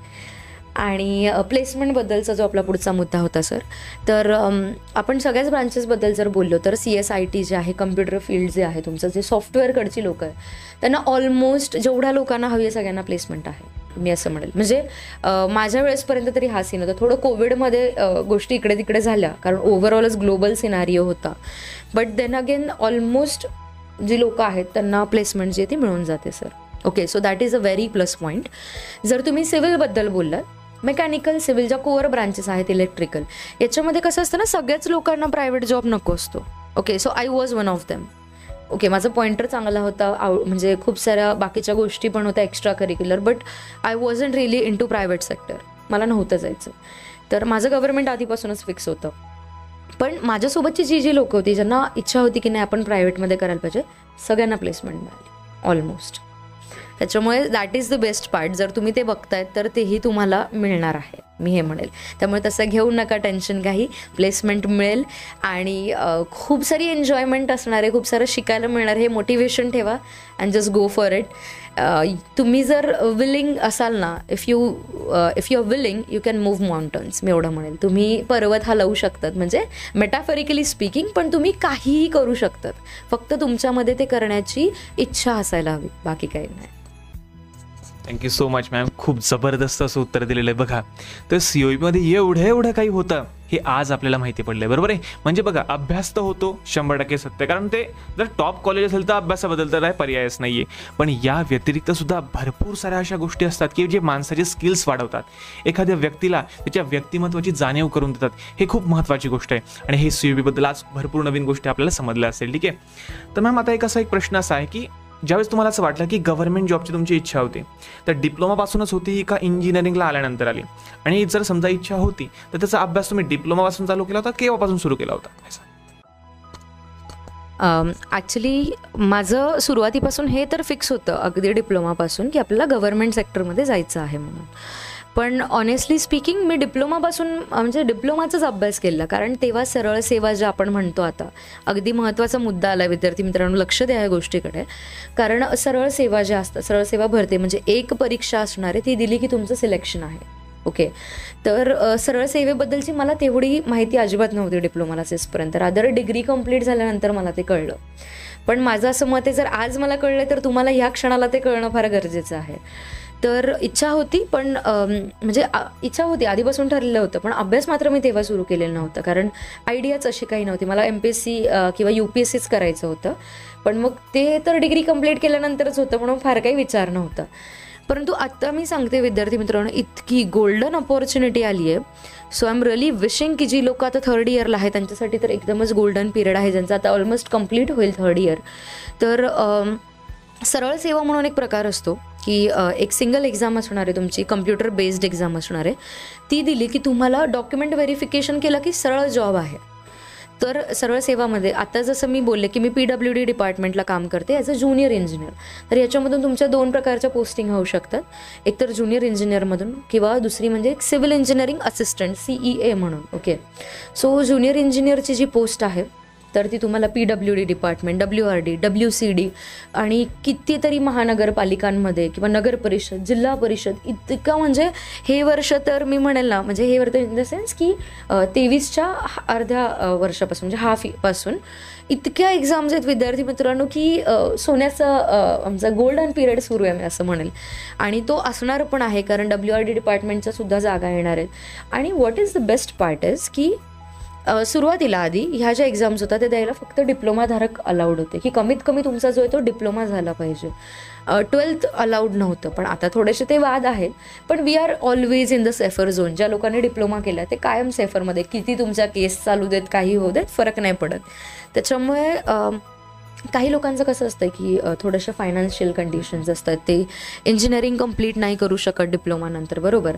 सो अशा विद्यार्थ्यांसाठी मी म्हणेल की सुरुवातीपासून अभ्यास बेस्ट ठेवा तुमचा, फर्स्ट इयरपासून, आणि तुम्ही आरामात एक्झाम क्रॅक करू शकतात कारण सर तुमच्या मदतीला आहेत. त्याचप्रमाणे जर तुमच्या ब्रँच वाईज बोलायला झालं तर यूट्यूबवर पण बरेच असे म्हणजे शिक्षक आहेत जे तुम्हाला मदत करू शकतात ह्या बाबतीत. सिव्हिलबद्दल बोलते मी स्पेसिफिकली. तर मी म्हणेल जर तुम्हाला दिसते की I cannot do it ahead, म्हणजे मी जर नाही करू शकत आहे इंजिनिअरिंग पुढे, हे जर तुम्हाला, आणि ही परिस्थिती विद्यार्थी मित्रांनो आपल्याला आधीच माहिती असते, ओके, आपल्या घरची परिस्थिती किंवा सगळी. त्याच्यामुळे फर्स्ट इयरपासून लागा. जे फर्स्ट इयर्स बघतात त्यांनाही मी सांगेल की तुम्ही फर्स्ट इयरपासून लागा. सेकंड इयरवाले सुद्धा 1 year is more than enough तुम्हाला तयारी करायला, म्हणजे जर तुम्ही ऑनेस्टली करतात. आणि तुम्हाला सांगते विद्यार्थी मित्रांनो की इतका छान एक्सपिरियन्स आहे, म्हणजे सध्या मी करते. तुम्हाला भरभरून पगारसुद्धा आहे. म्हणजे जर बघायला गेलं सर तर इयरली ज्युनियर इंजिनियरला इयरली 8.9 लॅक्सचं पॅकेज आहे. 8.9 लॅक्सचं म्हणजे तुम्हाला जे मंथली सॅलरी आहे ती 70+ मिळते सर, 70,000 प्लस. म्हणजे तुमची ग्रॉस सॅलरी 74,000पर्यंत जाते आणि इन हँड तुम्हाला 60च्या आसपास तुम्हाला पडत असतं. ह्यापेक्षा काय पाहिजे ना स्टार्टिंगला, माझं हे म्हणणं आहे. आणि मी असेही लोक बघितले, माझ्या अगदी जवळची पण लोक आहेत ज्यांनी डिप्लोमानंतर जे अजून इंजिनिअरिंग कंप्लीट करतात त्यांनी सुद्धा एक्झाम क्रॅक केली. सो ते साईड बाय साईड इंजिनिअरिंग पण करतात आणि इथे जॉबमध्ये पण आहेत असं. आणि तुम्हाला सांगते ना, इतका रिस्पेक्ट असतो, खरंच सांगते की तुम्ही इंजिनिअरिंगच्याच आधी डिप्लोमा बेसिसवरच तुम्ही एक्झाम क्रॅक करून घेतली आहे. कारण इंजिनिअरिंग नंतर एक तुम्हाला मॅच्युरिटी आलेली असते, पण डिप्लोमावरच जर तुम्ही क्रॅक करता that means you are really sharp. So तुम्ही हे प्रयत्न आत्तापासूनच सुरू करा. सरळ सेवा एक खूप चांगली अपॉर्च्युनिटी आहे करण्यासाठी. आणि इंजिनिअरिंग नंतरचा पण जो विषय आहे तर तेव्हा तर तुम्ही देऊ शकता, तेव्हा तर काही प्रॉब्लेम, तेव्हा MPSC पण आहे, सगळंच आहे. त्यामुळे करत राहा, खूप मस्त अशी अपॉर्च्युनिटी आहे, मी एवढंच म्हणेल sir. Thank you so much ma'am. तर बघा विद्यार्थी मित्रांनो, गव्हर्नमेंट क्षेत्रात स्कोप आहे हां, हे तर नक्की 100% सत्य आहे. पण सर आता मॅम अजून एक गोष्ट अशी विचारतो की आता ठीक आहे, आता सध्या पिरियड चालू आहे, सध्या बूम चालू आहे कॉम्प्युटर आणि IT सेक्टरचा. तर काय वाटतं की आता जे विद्यार्थी आता डिप्लोमा करताय, आता त्यांना 3 वर्ष डिप्लोमाचे काढायचे, 3 वर्ष त्यानंतर इंजिनिअरिंगचे काढायचे, मग 6 वर्षानंतर किंवा येणाऱ्या काही काळामध्ये सिव्हिलला किती स्कोप राहील? हे बघा सर, CSITचं जे फॅड आहे ते कायमच राहिलं आहे, ओके. बट कसं असतं ना की प्रत्येक गोष्टीचा एक सर्टन पिरियड असतो, बेस्ट असायचा. कारण मी जेव्हा पॉलीला होते, पॉलिटेक्निकला, त्याच्या आधी सिव्हिल एकदमच बसून गेल्यासारखं होतं, लोक ॲडमिशन्स घेत नव्हते. बट कुठली जी ब्रँच असते ना ती कायम बसून राहत नाही, मी हे म्हणेल. आणि CSITचं सध्या कसं आहे ना की आता एक रिसेंटचा पिरियड होता काही महिन्यापूर्वी, एकदम बल्क हायरिंग चालली होती, भयंकर हायरिंग, लोक स्विच करताय. पण अगदी टॉपला गेला, so you have to come down at any point, okay. So त्याच्यानंतर ती खूप सारी हायरिंग पण झाली, पण त्याच्यानंतर तुम्ही आता बघाल ना तर खूप सारी फायरिंग पण झाली, ओके. खूप सारे लोकांचे लेऑफ्स झालेत. लेऑफ्स म्हणजे त्यांना काढून टाकण्यात आलं जॉबवरून. त्याच्यामुळे तुम्ही असं काही समजू नका, ओके, की CSITला आहे तर मला 100% जॉब आहे. तिथेही कष्ट आहेत, नाही असं नाही. पण मला असं वाटतं की जरा जसं आपण पुढे जातोय, AI म्हणा किंवा ह्या बाकीच्या सगळ्या गोष्टी आहेत, त्याच्याने काही जॉब प्रोफाईल ज्या त्या धोक्यात येत आहेत. पुढे जाऊन ह्या सगळ्या गोष्टींमुळे ते माणसं तिथे लागतीलही की नाही याची गॅरंटी नाही. मी सगळंच नाही म्हणत आहे, ठीक आहे. मी म्हणेल सगळंच चाललं जाईल तर ते थोडंसं वादग्रस्त स्टेटमेंट राहील. मी म्हणेल की जे काही फील्ड्स आहेत तर त्याच्यामध्ये मात्र गरज नाही पडणार पुढे जाऊन. बट सिव्हिलमध्ये जर तुम्ही म्हटलात ना, तर मित्रांनो मला सांगा, रोड कसा काय तुम्ही बांधून घेणार आहे याकडनं? बरोबर आहे की नाही? रोड कसं बांधून घेणार आहे? भलेही बिल्डिंग्स ज्या आहेत त्या तुम्ही आता ह्याच्यानुसार तुम्ही करू शकतात तयार, आपल्या ज्या टेक्नॉलॉजीज आहेत त्याच्यानुसार, बट तरी पण ते एवढं फिजिबल नाही आहे. स्ट्रक्चर डिफिकल्ट असतात, वेगवेगळ्या गोष्टी असतात. तर स्ट्रक्चरल इंजिनियर म्हणा, सिव्हिल इंजिनियर म्हणा, ह्या सगळ्यांची गरज ही कायम राहणार आहे, माझं हे म्हणणं आहे. कोअर ब्रांचेसचा हाच एक प्लस पॉईंट असतो सर, की त्यांची, कारण ह्या कोअर ब्रांचेस आहेत, मदर ब्रांचेस आहेत, त्या राहणारच आहेत ना. आईशिवाय तर तसंही आपलं काही भागत नाही, तर मदर ब्रांचेसशिवाय तुम्ही कसं पुढे जाऊ शकणार? So core branches are very much important आणि त्या असणारच आहेत. जॉब तुम्हाला असतीलच, गव्हर्नमेंटमध्ये म्हणा, प्रायव्हेटमध्ये म्हणा. त्याच्यामुळे आणि मी एक जनरल स्टेटमेंट हे करेल की इरिस्पेक्टिव्ह ऑफ युअर ब्रांच, तुमच्यात जर स्किल आहे तर तुम्ही पुढे जाल. Be it CS, IT, mechanical, civil, electrical, तुमच्यात स्किल आहे ना तर तुम्ही कुठल्याही ब्रांचमध्ये पुढे जाऊ शकतात, प्रायव्हेटमध्येही म्हणा किंवा गव्हर्नमेंटमध्येही म्हणा. गोष्ट आहे सर. Thank you ma'am. तर बघा बाळांनो, सिम्पलशी गोष्ट बघा बेटा, तर सिव्हिल झालं, इलेक्ट्रिकल झालं, मेकॅनिकल झालं, या ब्रांचेसला कसं असं माहिती आहे का, तुम्हाला इन हँड सॅलरी स्टार्टिंगला जरी कमी मिळत असली पण हळूहळू तुमचं प्रमोशन होतं, हळूहळू तुमची सॅलरी वगैरे वाढत जाते. आता कॉम्प्युटर ITचं काय झालं, या कोविडमुळे काय झालं, बऱ्याचशा लोक काय झाले की कॉम्प्युटरकडे, टेक्नॉलॉजीकडे, वेबसाईटकडे, ई कॉमर्सकडे वगैरे स्विच झाले. मग त्यावेळेस त्यांना काय भयंकर अशी त्यांना प्रचंड मागणी आली कॉम्प्युटर इंजिनियरला. पण आता हळूहळू काय झालं, ती डिमांड कमी होत चालली. तर बघा तुम्ही हे तर बघताय की किती लोकांना, किती विद्यार्थ्यांना प्लेसमेंट मिळालं हे तुम्ही बघताय, पण किती लोकांना काढून टाकण्यात आलं हे सुद्धा खूप महत्त्वाचं. बरं, याच्याबद्दल कोणी विचारच करत नाही आणि ते मॅमने आज थोडंसं क्लिअर करून दिलं की फायरिंग सुद्धा तेवढीच होते, हे सुद्धा तुम्ही बघितलं पाहिजे. ठीक आहे, चला. तर बघा असं काही नाही आहे, सर्व ब्रांचेसला स्कोप आहे. फक्त लक्ष ठेवा, मायबाप ब्रांच जे आहे आपल्या एव्हरग्रीन ब्रांचेस, ते आहे आपले इलेक्ट्रिकल, मेकॅनिकल, सिव्हिल. आणि यांच्याकडे कल जरी कमी झालेला असला ना तरी सुद्धा यांना मरण नाही आहे बाळांनो, कारण सर्वच काम AI नाही करू शकत असं मॅमने आता सांगितलं. ठीक आहे ना, तर ह्या गोष्टी आहे.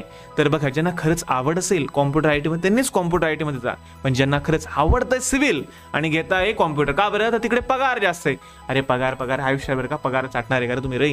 ठीक आहे ना, कसं आहे तुम्हाला हे सांगतोय बाळांनो, कारण तुम्हाला तुमच्या लँग्वेजमध्ये सांगणं थोडं जास्त सोयीस्कर वाटतं. ठीक आहे, चला. तर मॅम आता एक थोडंसं आपण थोडा वेगळ्या याच्याकडे जाऊ, की आता तुमचं समजा डिप्लोमा झालं, त्या ठिकाणी तुम्ही टॉपर होत्या. COP कॉलेजमध्ये तुमचं इंजिनिअरिंग पास आउट झालं, त्या ठिकाणी तुम्ही बेस्ट स्टुडंट होत्या. आता गव्हर्नमेंट जॉबचं स्वप्न होतं ते सुद्धा झालं, सर्व झालं आता जवळपास. तर आता लाईफ कशी वाटते, आता लाईफमध्ये काय चेंजेस आले आणि समाजाचा तुमच्याकडे पाहण्याचा दृष्टिकोन काय आता सध्या? जसं आपण म्हणतो स्वप्न सत्यात उतरली की माणूस रिलॅक्स होतो, मी एवढं म्हणाले, एकदम बेसिक गोष्ट आहे. तर म्हणजे माझी एक प्रिपरेशन फेज होती आणि आत्ता जी फेज आहे की मी बऱ्यापैकी आता म्हणजे ना मेंटल पीस लाभल्यासारखं झालं आहे, अगदी शांतता आहे डोक्याला म्हणून. आणि हे बघा, तुम्ही सेटल कधी होत नाही विद्यार्थी मित्रांनो. ओके, सो इंजिनिअरिंग कंप्लीट झालं, जॉब मिळाला, doesn't mean I am settle. Okay, कारण जॉबचे वेगवेगळे चॅलेंजेस आहेत, लाईफ चॅलेंजेस आहेत, पण काहीतरी अचीव केल्यानंतर तुम्हाला एक इनर पीस जो मिळत असतो, जी एक शांतता आहे ती तुम्हाला खूप मिळते. आणि मी म्हणते की peace of mind is very important in life. कुठल्याही म्हणजे आता तुम्ही मे बी थोडे लहान आहात ते समजून घेण्यासाठी, पण जसं तुम्ही पुढे जाल तर डोक्याला कटकट नको असं मी म्हणेल. आता हे मे बी तुम्हाला लवकर कळेल. सो शांत असलं पाहिजे असं आपल्याला कायम वाटतं, थोडं रिलॅक्स असलं पाहिजे आणि एकदाच्या गोष्टी अचीव झाल्या ना की ते रिलॅक्सेशन मिळतं, एवढं मात्र नक्की आहे सर. आणि जर समाजाच्या दृष्टिकोनाबद्दल जर तुम्ही बोललेत तर आजही बघितलं म्हणजे खूप जुन्या काळापासून गव्हर्नमेंट जॉबला एक वेगळी रिस्पेक्ट, गव्हर्नमेंट सर्वंट म्हणा किंवा गव्हर्नमेंट जॉबसाठी एक वेगळा रिस्पेक्ट आहे आपल्या सोसायटीत. आणि आजही तुम्ही म्हटलं ना की मी गव्हर्नमेंट जॉबला, तर लोक असे रिस्पेक्टफुली तुमच्याकडे बघतात आणि ते एक सॅटिस्फॅक्शन खूप वेगळं आहे. ठीक आहे, म्हणजे मी असं नाही म्हणत, प्रायव्हेट सेक्टरमध्येही तुम्ही खूप कमवत आहात, काही अडचण नाही, तिथे तुमच्याबद्दल रिस्पेक्ट आहेच. पण गव्हर्नमेंटमध्ये कसं असतं ना की कॉम्पिटिशन खूप जास्त आहे, त्याच्यातून तुम्ही गोष्टी मिळवतात, म्हणजे मग तुमच्यात काहीतरी वेगळं आहे हे समाजाला माहिती असतं. कारण गव्हर्नमेंट एक्झाम क्रॅक करणं is not that easy. Okay, competition खूप जास्त असते. त्याच्यामुळे मी म्हणेल की तुमच्याकडे बघण्याचा ना दृष्टिकोन पूर्णतः बदलून जातो. म्हणजे बरेचसे असेही लोक असतात नाही का, सुरुवातीला एकदम रिलॅक्स असतात, काही नाही, लोकांनी काय करेल काय नाही, पण अगदी ते गव्हर्नमेंट जॉब आणला म्हणजे स्काय रॉकेट होऊन जाते त्यांच्याबद्दलचा रिस्पेक्ट समाजामध्ये. सो खूप म्हणजे तुमचे नातेवाईक म्हणा, त्याचप्रमाणे सगळ्यात महत्त्व तुमचे जे पॅरेंट्स आहेत ते अगदी ताटमानेने नाही का म्हणजे समाजात वावरू शकतात. नाही, माझा मुलगा, माझी मुलगी गव्हर्नमेंट जॉबमध्ये आहे, तर आणि जेव्हा आपण त्यांना हे सांगताना बघतो ना, तेव्हा एक वेगळाच आनंद असतो, मी म्हणेल खूपच वेगळा आनंद असतो. Thank you ma'am. तर बघा बाळांनो, एक रॉयल लाईफ जी म्हणता ना आपण, ती 100% तुम्हाला गव्हर्नमेंट जॉब नंतर मिळणार आहे का? तर यामागचं रिझन सांगतो थोडंसं, की बघा बेटा, प्रायव्हेट जॉबमध्ये तुम्ही भले पैसे किती कमावून घ्याल, पण कसं माहिती का, माणसाला कायम अपडेट राहावं लागतं, कायम झुंजावं लागतं, आणि एक टांगती तलवार असते बरं, की हा बॉस मला केव्हा आकलून दे. आता गव्हर्नमेंट जॉबमध्ये कसं असतं माहिती का, भले सिलेक्शन होण्यासाठी खूप आटापिटा करावं लागतं, खूप जास्त कष्ट घ्यावं लागतं, पण एकदा सिलेक्शन झाल्यानंतरची जी लाईफ असते ना, ही थोडी शांततामय असते. तसं मॅडमांनी आपल्याला सांगितलं, काम असतात त्या ठिकाणी, पण काम असतात, मान्य आहे, ठीक आहे ना, काम असतं बरं. असं नका समजा की गव्हर्नमेंट जॉबला म्हणजे आपलं झालं काम, आता फक्त आराम आराम आराम. अरे असं नसतं बाबांनो, पण थोडं एक लिमिटेशन असतं त्या गोष्टीला पण, आणि एक टांगती तलवार वगैरे नसते. आणि बघा कसं माहिती आहे का, की खरंच एक गोष्ट मॅडमांनी सांगितली, की गव्हर्नमेंट जॉब तुम्हाला मिळाला याचा अर्थ तुमच्यामध्ये काही ना काही तर असेल, 100% असेल, ठीक आहे ना. तर ही ओळख समाजामध्ये जी आपली असते ती थोडी वेगळी असते, ठीक आहे ना. कारण कसं असतं माहिती आहे का, एखाद्या प्रायव्हेट जॉबवाल्याला सांगावं लागतं, भाऊ माझा पगार एवढा आहे, भाऊ माझं पॅकेज एवढं आहे. आणि गव्हर्नमेंट जॉबच्या मुलामुलींचं कसं असतं माहिती आहे का, की त्यांचं सिलेक्शन झालं म्हणजे बरोबर समाजाला ऑटोमॅटिक माहिती पडतो. तो समोरून म्हणतो की ती मुलगी बरं, ती गव्हर्नमेंट ऑफिसर आहे बरं, ती क्लास 2 पोस्ट, क्लास 1 ऑफिसर आहे बरं. म्हणजे लोक सांगतात, तुम्हाला स्वतःला सांगायची गरज नाही पडत. तर हे एक जबरदस्त मी पाहिलेलं एक्झाम्पल बरं, म्हणून तुम्हाला सांगतो, ठीक आहे. मॅडम थोडंसं आता आपण थोडं कॅज्युअली होऊया, की डिप्लोमाला आणि डिग्रीला असताना कधी तुम्ही कॉमन ऑफ वगैरे केलेलं आहे का, किंवा बंक वगैरे मारलेलं आहे का, आणि असं काही जे मस्करीचे जे काही छोटा काही प्रसंग वगैरे असेल तो थोडा शेअर करा. येस, म्हणजे मी म्हणेल की माझं लाईफमधलं सगळ्यात best part was diploma. Okay, इंजिनिअरिंगला पण होता, पण मी जसं बोलले की मी खूप साऱ्या कामांमध्ये बिझी होते, स्वतःवर काम करण्यात बिझी होते. तर एक केअर फ्री पिरियड जो होता तो डिप्लोमाचा होता. आणि कॉमन ऑफ्स, बंक्स हे केले नाहीत तर तुम्ही काय केलं ना, असा विषय आहे. सो आमच्या बॅचने सुद्धा ते केले आहे, आम्ही सुद्धा त्या गोष्टी केल्या आहेत. आमचं जे कॉलेज आहे तिथे बऱ्याचदा काय व्हायचं की आम्ही म्हणजे कधीतरी इच्छा नसते, नक्की म्हणजे नसते इच्छा अभ्यास करण्याची किंवा लेक्चर करण्याची, तर आम्ही आमचा जो बॅकसाईडचा रोड आहे तिकडे जाऊन बसायचो कधीतरी. तर आम्हाला थोडेसे बोलणे पण बसलेत त्या बाबतीत, की काय तुम्ही ग्रुप करून करून सगळेजण बसतात, लेक्चर करत नाही. सो असं नाही आहे, ठीक आहे की स्कॉलर स्टुडंट असले म्हणजे तुम्ही बाकी काही करू नाही शकत, ठीक आहे, तुम्ही मजा करू शकतात, मैत्री असते, वेगवेगळे मित्र भेटतात वेगवेगळ्या ब्रांचेसमध्ये. आणि मी म्हणेल डिप्लोमाला जो तुमचा बॉन्ड बनतो ना, म्हणजे आजही माझा जो ग्रुप आहे सर, म्हणजे फॉर एव्हरवाला जो ग्रुप म्हणतो आपण, एकदम परफेक्टवाला ग्रुप जो कायम राहणार आहे, तो आजही डिप्लोमाचाच आहे. म्हणजे डिग्रीलाची पण लोक आहे, पण ती विखुरलेली आहेत. कारण आपण सेकंड इयरला जातो ना, तर आपण ग्रुप फॉर्मिंगच्या प्रोसेसमध्ये नसतो.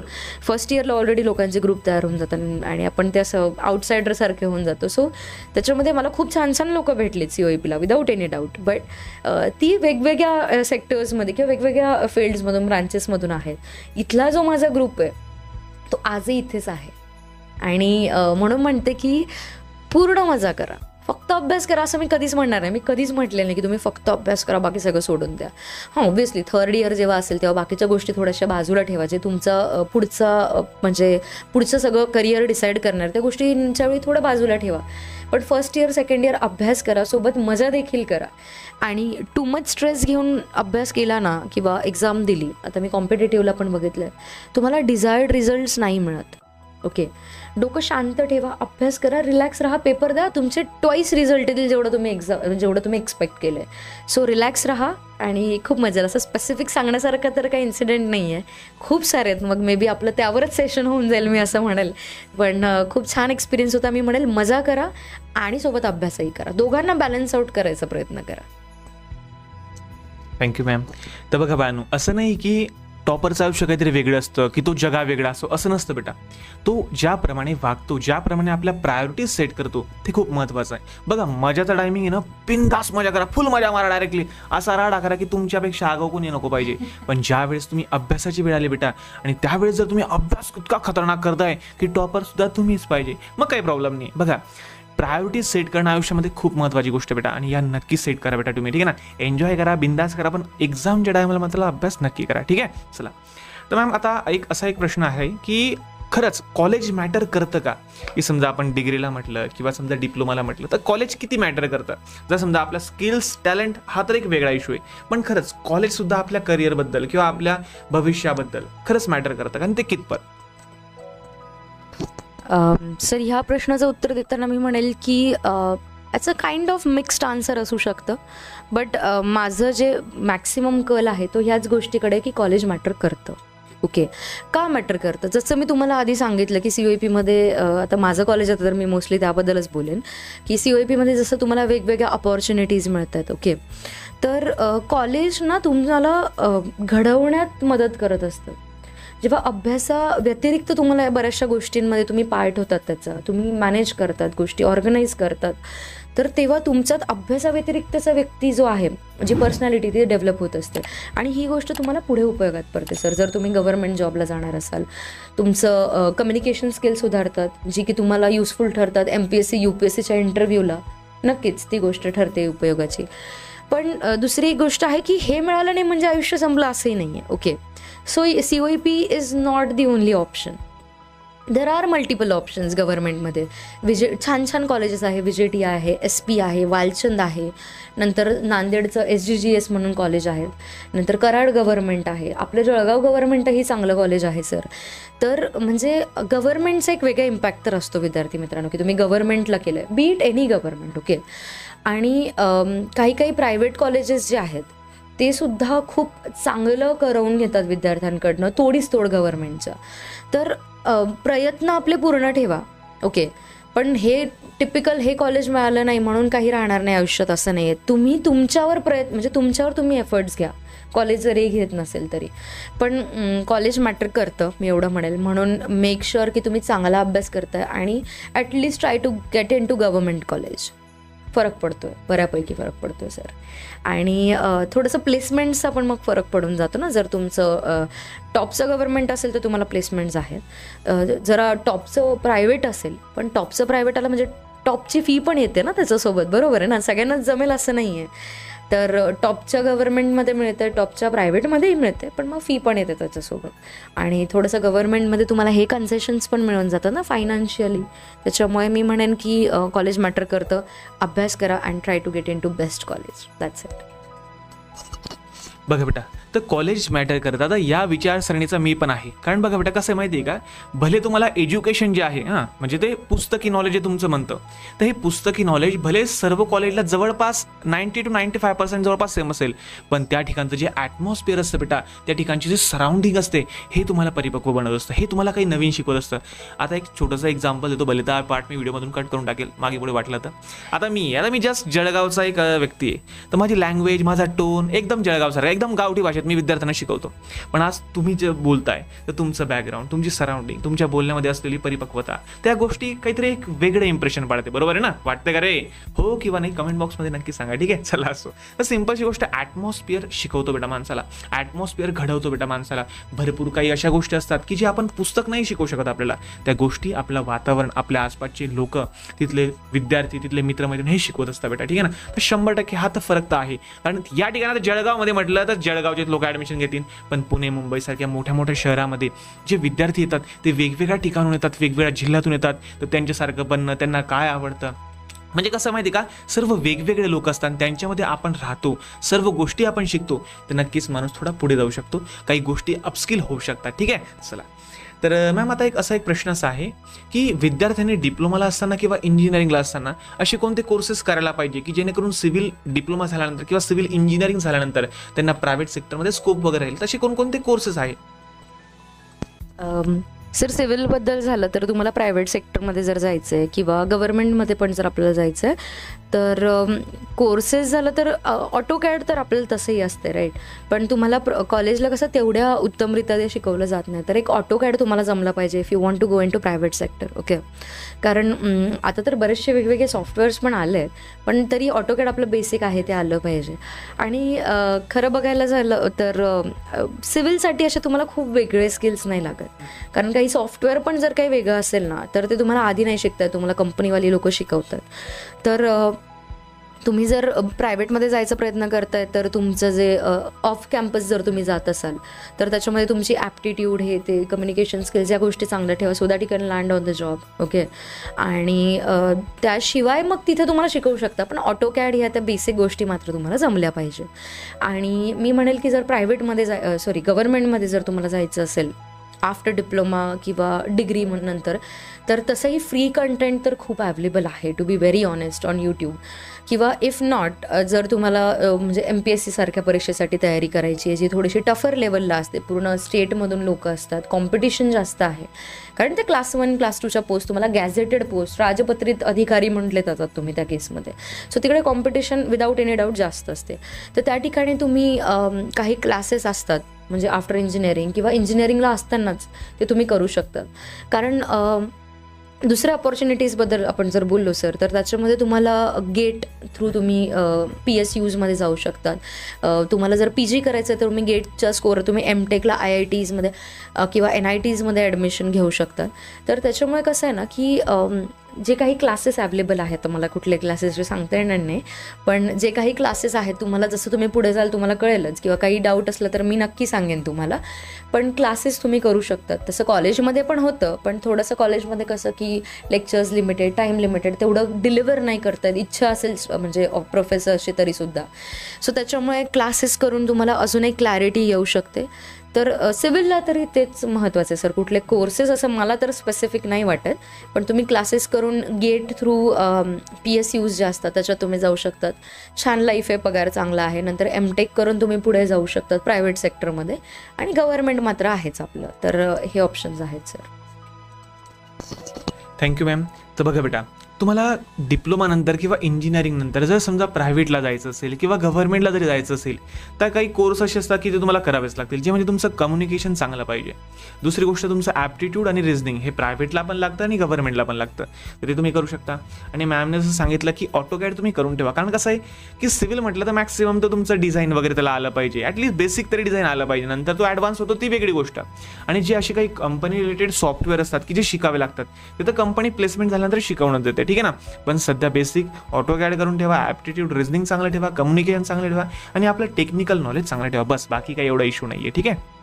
तर मॅम थोडासा एक पर्सनल क्वेश्चन विचारतो की आता बघा, डिप्लोमा झालं तुमचं इंजिनिअरिंग झालं, त्यानंतर तुम्ही समजा कॉम्पिटेटिव्ह एक्झामचा स्टडी केला, जॉबला तुम्ही प्लेससुद्धा झाला, सर्व काही झालं. तर असं कधी झालं की आयुष्यात एखादा मोठा फेल्युअर येऊन गेला की त्याच्यातून बाहेर पडताना मला खूप त्रास झाला, की असं एक बघ तुमचं मत तर असेल तर काही नक्की सांगा. येस सर, नक्कीच असा पार्ट होता माझा लाईफमध्ये. कॉम्पिटेटिव्हचाच प्रयत्न करत होते मी तेव्हा. जसं मी सांगितलं की 10वीपासून माझी जी ती प्रोग्रेस छान, म्हणजे शाळेपासूनच, 10वीपासून नाही, शाळेपासूनच छान राहिली आहे. डिप्लोमालासुद्धा मी MSBT टॉपर होते सिव्हिल इंजिनिअरिंगमधून. डिग्रीलाही माझा ऑलमोस्ट 8.67 पॉइंटर होता. मी बेस्ट आउटगोईंग स्टुडंट होते. सो अगदी चढता आलेख होता, ठीक आहे. मग मी कॉम्पिटेटिव्हसाठी प्रयत्न सुरू केले टेक्निकल फील्डमध्ये, आणि माझा जो पहिला अटेम्प्ट होता MPSCचा, त्याच्यामध्ये मला खूप चांगला असा स्कोअर आला. आणि मला असं वाटत होतं की माझा इंटरव्ह्यूसाठी तर सिलेक्शन होणार आहे. प्रिलिम्स दिली, झाली क्लिअर, मेन्सला आले, मेन्स दिली, आणि मी इंटरव्ह्यूची तयारीसुद्धा सुरू केली सर. कारण मागचे कट ऑफ आपण बघून चालतो, राईट. पण झालं असं की रिझल्ट आला and my name wasn't on the list. That day I felt like की आभाळ कोसळलं आहे अगदी, म्हणून पायाखालची जमीन सरकली आहे म्हणून. कारण इतकी मेहनत घेतलेली, आणि मला कुठल्याही प्रकारचं रिझर्वेशन नाही आहे, मी ओपन कॅटेगरीतून आहे. आणि आत्तापर्यंत तर मला फिमेल रिझर्वेशनसुद्धा मिळत नव्हतं, कारण फिमेल रिझर्वेशनला पण क्रायटेरिया आहेत, इन्कम क्रायटेरियाज. सो मी 1.5 मार्काने मिस केला होता interview call, and that day everything just got shattered. म्हणजे मी ते पहिलं फेल्युअर होतं माझं लाईफमधलं, एवढं जे मला एकदम असं हार्डली हिट झालं होतं. त्याच्या आधी मी फेल्युअरच एक्सपिरियन्स केलेलं नव्हतं, कधीच नाही. आणि मी म्हणेल कदाचित ती गोष्ट घडली, ती घडणं खूप चांगलं झालं. कारण फेल्युअर ना तुम्हाला हंबल बनवतं. ओके, तुम्हाला कायम सक्सेस मिळत राहिलं ना, तर sometimes you take it as granted. Not everyone does it, but some people they do. Okay, पण मला असं वाटतं की जेव्हा मला ते फेल्युअर म्हणजे आलं माझ्या वाट्याला, तर मला त्याने यशाची अजून किंमत करायला शिकवली. You should appreciate it more, जे तुम्हाला मिळालं आहे. तर मी असंही केलं असतं, पण मे बी ह्याच्याने जास्त अप्रिशिएट केलं असं मी म्हणेल. सो तो पार्ट खूप कठीण होता, पण त्याच्यामध्ये मी म्हणेल की माझी फॅमिली, माझे फ्रेंड्स, माझा जो सर्कल आहे, तर ह्या लोकांनी मला खूप स्ट्रॉंगली सपोर्ट केलं. आणि म्हणून मी सांगते सर, मी 1.5 मार्काने मिस केला इंटरव्ह्यू कॉल, आणि मी 1.5 दिवसाचा दुखवटा साजरा केला. 1 दिवस, त्याचा दुसऱ्या दिवशी अर्धा दिवस, आणि मी लायब्ररीत गेले, अभ्यास सुरू केला. Because there was no other option, right. माझी पुढची मेन्स पण होती लाईनअप झालेली, पुढची प्रिलिम्स लाईनअप होती लगेच, आणि थांबू शकत नाही ना. ज्या फेल्युअरमधून तुम्ही उठतायत आणि पुढे जातायत तेच सगळ्यात महत्त्वाचं. कारण तुम्ही तिथेच राहिलात तर फेल्युअर्स मिळतील, you won't progress at all. त्याच्यामुळे तिथून मी बरोबर 1.5 मार्क, मला असे आठवतो, 1.5 दिवसाचा दुखवटा म्हणेल मी त्याला, रडले पडले सगळं झालं, आणि परत अभ्यास सुरू केला. पण ते छानच झालं मी असं म्हणेल, कारण त्याच्यानंतर एफर्ट्स वाढलेत अजून, म्हणजे एफर्ट्स होतेच, पण अजून पॉझिटिव्हिटी वाढली. नाही, आय विल गेट इट, मी करते, मला मिळेल याचं. आणि पॉझिटिव्हिटी पण खूप ठेवत जा बरं का मित्रांनो, की नाही मी हे करते, मी करतोय आणि मला याचे रिझल्ट्स मिळतील म्हणजे मिळतील. सो ती एक गोष्ट झाली, आणि मग त्याच्यानंतर सेकंड अटेम्प्टला मला मिळालं सर. तर बघा बाळांनो, सिम्पल कसं आहे माहिती आहे का, एकदम सिम्पल सांगतो की मॅमला सुद्धा फेल्युअर मिळालं, असं नाही की टॉपरला फेल्युअर मिळत नाही, पण त्यामधून आपण बाहेर निघणं सुद्धा तेवढंच महत्त्वाचं असतं. कारण तुम्हाला माझ्या ऑफलाईनच्या विद्यार्थ्यांना ही गोष्ट माहिती आहे, ऑनलाईनच्या म्हणजे जवळपास तुम्हाला तर नसेल माहिती कदाचित, आणि माहिती पण असेल तर ऐकून घ्या. तर काय झालं माहिती आहे का, की ज्यावेळेस माझं ONGSमध्ये सिलेक्शन झालं होतं ना मॅम, तर त्यावेळेस पण सेम हाच किस्सा झाला होता, की माझ्यापेक्षा जे कमी मार्क होते त्या मुलांचं सिलेक्शन झालं, पण माझं नावच लिस्टमध्ये नव्हतं. ते डॉक्युमेंटचा इश्यू होता, आणि त्यामध्ये काय झालं की मी इतका डिमोटिवेट झालो होतो, मी डायरेक्ट तुम्हाला सांगतो की मी माझे अर्धे कॉम्पिटेटिव्ह एक्झामचे पुस्तकं फाडून फेकून दिले होते, अर्धेच जाळून टाकले होते मी डायरेक्टली. कारण ते इतकं मी जास्त डिप्रेशनमध्ये झालं गेलो. त्यावेळेस मी इंजिनिअरिंगच्या लास्ट इयरला होतो, माझं इंजिनिअरिंग पण कंप्लीट झाली नव्हती त्यावेळेस. तर ते इतकं, आणि हे मी डिप्लोमाच्या बेसवरची गोष्ट करतो बरं, डिप्लोमाच्या बेसवर एक्झाम होती, तर डिप्लोमाच्या बेसवर पण असंही सांगतो तुम्हाला. तर त्याच्यातून बाहेर निघाला तुम्हाला 1.5 दिवस लागला, मला 1.5 महिना लागला होता, मला खूप वेळ लागला होता. मी ठरवून घेतलं होतं की आता मी गव्हर्नमेंट जॉबची एक्झाम देणारच नाही. पण नंतर बरंच असं वाटलं, त्यानंतर मग कोविड आला. मग तुम्हाला माहिती आहे शेवटी आपली एज्युकेशन जर्नी कशी झाली, काय झाली, टीचरपर्यंत जर्नी आपलं तुम्हाला माहिती आहे, ठीक आहे. तर हे खूप महत्त्वाचं आहे मॅम, की त्याच्यातून आपण बाहेर निघालं पाहिजे, आणि जेवढं लवकर निघू तेवढं आपण आपल्यासाठी ते बेस्ट असतं.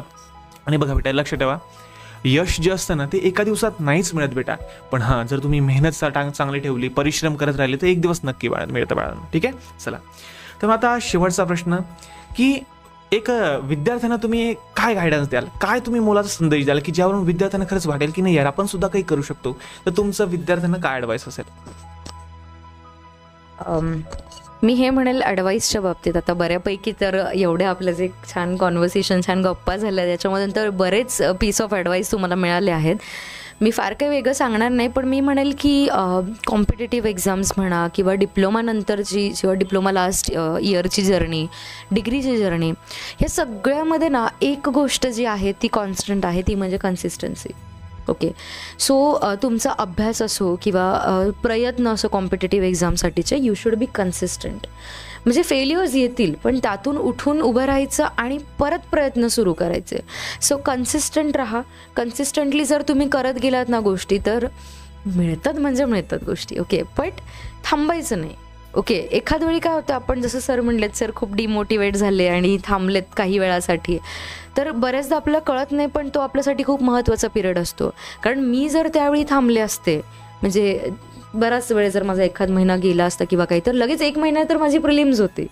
सो ती प्रिलिम्सच क्लिअर झाली नसती, एक्झामच नाही, पोस्टच नाही. सो त्याच्यामुळे खचून जाऊ नका. ओके, फेल्युअर आलं तरी उलट दुपटीने प्रयत्न करा, गोष्टी मिळतात. So consistency is the key to success, मी हे म्हणेल. कन्सिस्टन्सी असू द्या, आणि be very honest towards your preparation. तुम्ही जे काही प्रिपरेशन करताय, कॉम्पिटेटिव्ह किंवा इन जनरल सगळंच बोलतो आपण, तर तुमच्या मेहनतीवर तुम्ही विश्वास ठेवा की मी केला आहे आणि मला मिळेल. म्हणजे प्रयत्न जे आहेत, जे एफर्ट्स दिलेत ते. आणि कसं असतं ना की 99% तुमचं जे असतं ते एफर्ट्स असतं, हार्डवर्क असतं, आणि 1%मध्ये कुणी काही म्हणो, तुमचं लक असतं म्हणजे असतं. So and sometimes that 1% really beats those 99%, मी हे म्हणेल. त्याच्यामुळे पण त्याने घाबरून जायचं नाही, ठीक आहे, कारण गोष्टी मिळतात, देवही तुमचं गोष्टी बघत असतो नाही सगळ्या गोष्टी. त्याच्यामुळे श्रद्धा असू द्या, आणि तुमच्या कामावर तुम्ही जे काही केलं आहे त्या सगळ्यावर, आणि पुढे जा, तुम्हाला गोष्टी नक्की मिळतील. आणि लाईटली घेऊ नका, कारण तुम्हाला एक सांगू का विद्यार्थ्यांनो, हे जो आपला पिरियड आहे, पॉलिटेक्निक म्हणा, डिग्री म्हणा, आणि त्याच्यानंतरचा एखादं वर्ष जेव्हा तुम्ही गव्हर्नमेंटसाठी प्रिपेअर करताय किंवा काही, किंवा प्रायव्हेटमध्ये सुद्धा, तर हे तुमच्या लाईफचे ना बिल्डिंग इयर्स असतात. सी ब्लॉक बाय ब्लॉक आपण विटांवर विटा रचतो, आपलं घर बनत जातं, तसे हे ब्लॉक्स आहेत. हे जे ते फाउंडेशन आहे तुमच्या पुढच्या या सगळ्याचं, जर तुमचं फाउंडेशनच स्ट्रॉंग नाही ना तर यू कॅनॉट गो अहेड, म्हणजे तुम्ही खूप दूर नाही जाऊ शकत. ओके, त्याच्यामुळे हे जे बिल्डिंग इयर्स आहेत पॉलिटेक्निकचे म्हणा, डिग्रीचे म्हणा, तर याच्यामध्ये खूप अभ्यास करा, नाही का. म्हणजे लोक म्हणतात नाही एवढं कर पुढे मजा आहे, एवढं कर पुढे मजा आहे, मी असं काही म्हणणार नाही, कारण अभ्यासा करत राहावा लागतो. बीट 11वी-12वी नंतर म्हणा किंवा डिग्री किंवा डिप्लोमा, अभ्यास करत राहावा लागतो. It is a constant process. So प्रयत्न करत राहा आणि थांबू नका, ठीक आहे. आणि नक्कीच एक दिवस तुम्ही लवकरात लवकर तुमचा जो काही एम असेल तिथपर्यंत पोहोचाल. आणि अजून एक गोष्ट की you should always aim higher. Okay, असं करू नका की माझ्याकडनं ना मी वीक आहे, माझ्या अभ्यासातून एवढं काही होणार नाही शक्य, असं काही नसतं. ओके, काही नसतं. तुम्ही प्रयत्न केले तर तुम्ही सगळं करू शकता. तुम्ही टॉपर राहू शकता, तुम्ही बेस्ट कॉलेज घेऊ शकता, तुम्ही हायेस्ट पॅकेज घेऊ शकतात. You can do everything. Okay, just have that skill set. तो स्किल सेट बनवण्यासाठी प्रयत्न करा आणि एफर्ट्स कन्सिस्टंट ठेवा. मी एवढंच म्हणेल. All the very best to every one of you. Thank you. Thank you so much ma'am. आजचं हे आपलं जे कन्व्हर्सेशन होतं एकदम जबरदस्त झालेलं आहे, कारण मी सुद्धा खूप मोटिवेट झालो आहे तुमच्या सर्व गोष्टी ऐकून. आणि बघा विद्यार्थी मित्रांनो, तुम्हाला एकच सांगणं आहे की आज तुम्ही मेहनत करताय, भले तुम्हाला फळ मिळो ना मिळो याचा विचार करू नका. मेहनत करत राहा. एक ना एक दिवस तुम्हाला नक्की त्याचं फळ मिळेल म्हणजे मिळेल. तर आयुष्यात भरपूर काही गोष्टी आहेत. तर भेटूया नवीन एखाद्या व्यक्तीसोबत, एक नवीन व्यक्तिमत्वासोबत. आणि बघा, तुमचं प्रेम, तुमचा सपोर्ट, तुमचा विश्वास असा या चॅनलसोबत ठेवा. चॅनलवर नवीन असेल तर चॅनलला सबस्क्राईब करा, बेल आयकॉनवर प्रेस करा, कारण अशाच मोटिवेशन युक्त आणि भरपूर नॉलेजेबल आणि भरपूर सारा एक्झामचे अपडेट सर्व काही तुम्हाला या चॅनलवर मिळत राहील. तर भेटूया पुढच्या नवीन व्हिडिओमध्ये. तोपर्यंत धन्यवाद.